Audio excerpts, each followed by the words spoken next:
मेरठ में IAS coaching centre में teaching करने वाले अंकित त्यागी को पुलिस ने बदमाश बना डाला, लेकिन उनके सामने ढाल बनकर खड़ी हो गई उनकी बहन राखी। राखी ने रात के अंधेरे में आईजी के आवास पर पहुंचकर इंसाफ की फरियाद लगाई और सुबह तक डटी रहीं। सुबह 11 बजे उनकी आईजी से मुलाकात हुई, जिसके बाद इस पूरे मामले में जांच शुरू हुई। मेरे साथ राखी और अंकित त्यागी मौजूद हैं। अंकित को फिलहाल थाने से रिहा कर दिया गया है। आप ये बताइए कि आपके भाई को जब पुलिस पकड़ने आई तो उसने क्या हरकत यहाँ पे की? सर, उसने पहले 2 पुलिस वाले आए थे। एक पुलिस वाला, यहाँ तक हमारा बहुत बड़ा घर है, तो वो जहाँ हमारी भैंसें बंधती हैं वहाँ तक पहले वो दोनों गए। यहाँ उन्होंने सलाह करी। सर, नॉन स्टॉप किसी से उनकी बातें हो रही थी, कांटेक्ट चल रहा था। मुझे नहीं पता उनकी बातें किससे हो रही थी। फिर उन्होंने सलाह करके एक तो पापा को बातों में बहला फुसला रहा था।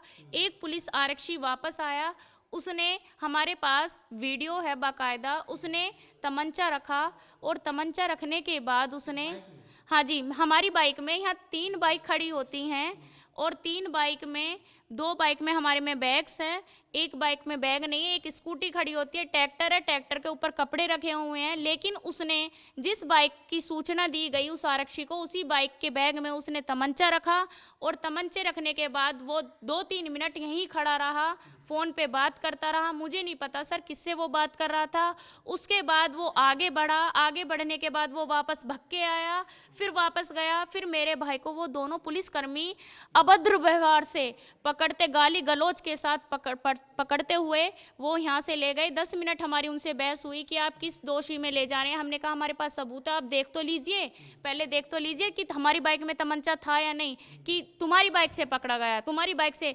तू कौन होती है बोलने वाली, तू कौन होती है बोलने वाली? अभी जेल में बंद करूँ तुझे, अभी जेल में बंद करूँ? सर, बहुत गंदा व्यवहार। उन्हें मालूम था कि यहाँ पर सीसीटीवी कैमरा लगा है? सर, उन्हें बाहर जो हमारे 2 कैमरे लगे हुए हैं उनका मालूम था, अंदर का नहीं पता था कि अंदर भी सीसीटीवी कैमरे लगे हुए हैं। उन्होंने बाहर भी बाइक सीसीटीवी कैमरे के फुटेज से बाहर ही खड़ी करी हुई थी, जिससे उनकी बाइक भी ना आए। और उनकी सर शर्ट पे नाम प्लेट्स भी नहीं थी। नाम हमें तब पता चला जब हम थाने में पहुंच गए और एफआईआर पर उनके नाम लिखे हुए थे। सर, अच्छा, थाने में जब आप पहुंची तो क्या व्यवहार था थानेदार? सर, थानेदार का वहाँ constable, head constable, SI, SSI सबका बहुत गलत, हमें ऐसा लग रहा था जैसे हमने पता नहीं क्या क्या हमने वहाँ क्रिमिनल वो कर दिया, जिससे हम दोषी ठहराए जा रहे थे। आपके साथ मारपीट की गई? सर, मुझे खुद एसओ साहब ने धक्का, हाथ मरोड़ के धक्का निकाल के बाहर निकाला। और मेरे देखो सर, पहले बहुत हल्की सी चोट लगी हुई थी, जब ज़्यादा जख्म बना हुआ है। और खुद ये आईजी साहब ने देखा है, एसएसपी साहब ने देखा है, मुझसे चला नहीं जा रहा बिल्कुल भी इस पैर से। मेरे पूरे पैर में, घुटने में हड्डी छिल गई है, चोट। आप आईजी के यहाँ पहुंची थी रात को करीब 1 बजे? यस सर, 1 बजे मैं पहुंची थी। वहाँ मैंने बहुत रिक्वेस्ट करी, वहाँ जो उनके पहरेदार खड़े थे, कि सर मुझे आईजी साहब से मिलना है, मेरा भाई निर्दोष है, पुलिस वाले हमारे घर में तमंचे रख रहे हैं ज़बरदस्ती और फिर दोषी ठहरा रहे हैं हमें, कल को हमारे परिवार में कुछ भी हो सकता है। सर, अगर मुझे आईजी साहब से मिलना है, अगर आईजी साहब से नहीं मिलवाओगे सर, मैं अपने भाई के ऊपर। मिलने नहीं दिया आप? सर, हमें नहीं मिलने दिया, मुझे 11 बजे तक नहीं मिलने दिया। जब वहाँ पत्रकार लोग पहुँचे, दबाव बना, जब मुझे आईजी साहब से मिलने दिया, जब मैंने उन्हें रिकॉर्डिंग दिखाई, उन्होंने एसएसपी को सौंपा। एसएसपी ने भी 4 घंटे बाद 1:30 बजे मुझे घर भेज दिया गया और 1:30 बजे से 5:30 बजे यहाँ पर एसपीआरओ आए एसएसपी के, और उनके साथ एक और अधिकारी थे और एक महिला कांस्टेबल थी, जिन्होंने हमारा डीवीआर चेक करा बहुत बारीकी से। उसके बाद ये निर्णय लिया गया कि तुम्हारा भाई निर्दोष है। और सीओ साहब उसमें बार बार मुझे ये टॉर्चर कर रहे थे कि आप अपना मुझे डीवीआर दे दो, 2 घंटे में भाई तुम्हारा छोड़ दिया जाएगा, डीवीआर दे दो। लेकिन सर, मैं अपना डीवीआर केवल या तो सीएम योगी जनता दरबार में पेश करना चाहूँगी या डीआईजी के साहब। बताइए राखी कि जब आपके भाई को यहाँ से ले गए पुलिस वाले उठा के, क्या मन में आया, क्या चला गया, क्या छूट गया? सर, मन में ये आया, जब मेरा एक ही भाई है, ये इसी के पीछे हमारा सब पूरा परिवार है। बहुत यूपीएसआई इनका क्लियर हुआ है, लेकिन एक मन में ये होता है ना कि हमें अच्छी से अपने परिवार के लिए, अच्छे से एक सपना होता है कि अपने परिवार के लिए मुझे ये बनना है। तो सर, मुझे ये लग रहा कि आज मेरा भाई का फ्यूचर ख़त्म हो गया। ये सर, अगर ऐसा होता है तो ये जी भी नहीं पाएगा। ये जी भी नहीं पाएगा। अगर क्रिमिनल रिपोर्ट लगा दी, FIR नहीं ख़त्म होती है तो ये जी नहीं पाएगा। सर हम पूरा परिवार अगर हम आत्महत्या कर लेंगे, इसके पीछे पूरा पुलिस, हमारा आत्महत्या के पीछे पूरा पुलिस प्रशासन है जिम्मेदार, जो भी होगा। क्योंकि हमने बहुत IG साहब से, ADG साहब से, SSP के सबके यहाँ एप्लीकेशन दी हुई है। हम 1 साल से हर तीसरे दिन SO साहब हमारे यहाँ पुलिस की गाड़ी भेज देते हैं। हर तीसरे दिन हमने इतनी एप्लीकेशन दी हुई है SSP साहब के यहाँ, IDG के यहाँ, DIG सबके यहाँ हमने गुहार की हुई है, लेकिन हमारी कोई मदद नहीं हो रही। अच्छा अंकित, ये बताओ कि आपके साथ क्या सलूक हुआ, थाने ले गए आपको यहाँ से उठा के?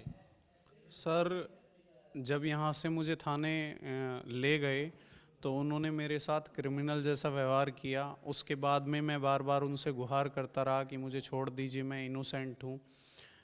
SO सर मुझे बार बार धमकाते रहे, गाली गलौज करते रहे, मेरे हाथ वाथ भी मरोड़े उन्होंने, धक्का दे के मुझे बैठाया कि बैठता है या नहीं। मेरे से एप्लीकेशन पे साइन करवाए जिस पे कुछ लिखा हुआ नहीं था। उसके बाद सर जब मेरे परिवार वाले आए और जब मेरे परिवार वालों को उन्होंने गाली गलौज करते हुए, धक्का मुक्की करते हुए वापस भेज दिया, तो मेरे पास जो 2 कांस्टेबल मुझे लेके गए थे उनमें से एक कांस्टेबल आया, नाम मुझे याद नहीं है, मैं चेहरे से पहचान लूँगा उनको। उन्होंने सर ड्रिंक करी हुई थी और ड्रिंक करते हुए बोला कि ये पतली सी लड़की कौन है। मैंने कहा सर सिस्टर हैं। बड़े वाली कौन है? मैंने कहा ये भी सिस्टर हैं। उन्होंने सारी इंक्वायरी ली और उन्होंने कहा कि चल करते हैं इलाज, जब देखा जाएगा जो भी। तो थानेदार ने भी धमकाया आपको? हाँ जी सर, उन्होंने भी धमकाया सर। एक 3 स्टार और थे, मैंने उनसे भी गुहार लगाई कि सर प्लीज़ मेरी मदद कीजिए, मेरा फ्यूचर फिनिश हो जाएगा सर। उन्होंने कहा चुपचाप जाके बैठ जा वरना तेरा इलाज और ज़्यादा कर दूंगा मैं। तो बार को एनकाउंटर की भी धमकी दी गई? जी सर, मुझे तो सर धमकी क्या सर, मुझे खुद भी ऐसा लग रहा था जिस तरीके से वो दोनों कांस्टेबल छानबीन कर रहे थे, SHO सर छानबीन कर रहे थे, जो राजीव कुमार हैं SHO हैं हमारे, और एक दिनेश और संतोष जो मुझे उठा के ले गए थे, वो बार बार इस तरीके से कर रहे थे। और उन्होंने मुझसे बोला कि मतलब पहले तो तमंचे की बात थी तो तमंचे की करें। तो उन्होंने मेरे से बीच में बोला, जब वो मेरे पास आए छानबीन करने लगे, तो पहले शब्द उनके ये थे, अच्छा कुआ के साइड में ज़मीन चाहिए तुम्हें? मैंने कहा सर आपको तो सारा पता है हमारा ज़मीनी विवाद चल रहा है। नहीं तुझे कुआ के साइड में, तुझे और तेरे पिताजी को कुआ के साइड में ज़मीन दिलाते हैं, तुझे वसीयत भी कर रखी है, तुझे वसीयत भी, ज़मीन भी चाहिए ना, वो सारी चीज़ दिलाते हैं। मैंने बताइए कि आप IAS एकेडमी में पढ़ाते हैं? जी सर, मैं SSC के लिए तैयारी कराता हूँ और IAS का जो CSAT का पेपर होता है उसके लिए मैथ्स भी कराता हूँ, SSC के लिए मैथ्स कराता हूँ। इससे पहले मैं काफ़ी कोचिंगों में पढ़ा चुका हूँ।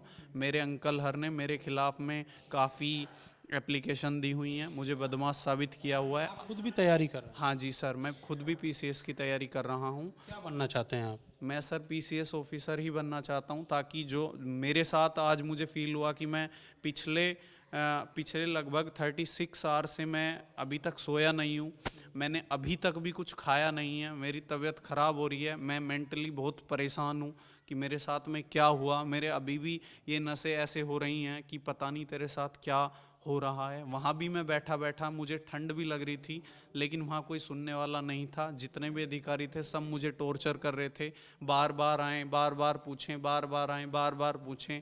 मैं उनसे बार बार कहूँ सर हमारा ज़मीन का मामला है, मेरे अंकल हर हमें भैयों को फंसाना चाह रहे हैं, मेरे पिताजी पीट दिए हैं, मेरे ताऊजी पीट दिए हैं, उनके पंच भी मारा है, हमने एप्लीकेशन आपको दी थी, आपको पता है, लेकिन उसके बावजूद उन्होंने मेरे परिवार के खिलाफ 151 में मुकदमा भी किया।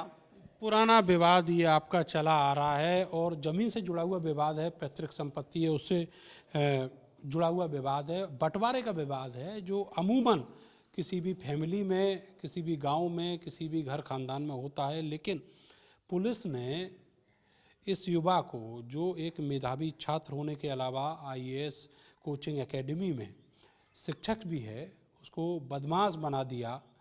और वो तो गनीमत थी कि उसकी बहन यहाँ इस घर में मौजूद थी, जिसने आगे आकर शेरनी की तरह इस पूरी लड़ाई को लड़ा और अपने भाई को पुलिस की सलाखों के पीछे से निकाल कर ले आई। अब सवाल ये उठता है कि उन अफसरों का क्या जिनको संवेदनशील बनने के लिए मुख्यमंत्री योगी आदित्यनाथ रोज नसीहतें देते हैं, 2 दिन पहले भी नसीहतें दी, लेकिन पुलिस सुधर नहीं पाई। कैमरा सहयोगी सानू के साथ मैं नरेंद्र, भारत समाचार, मेरठ।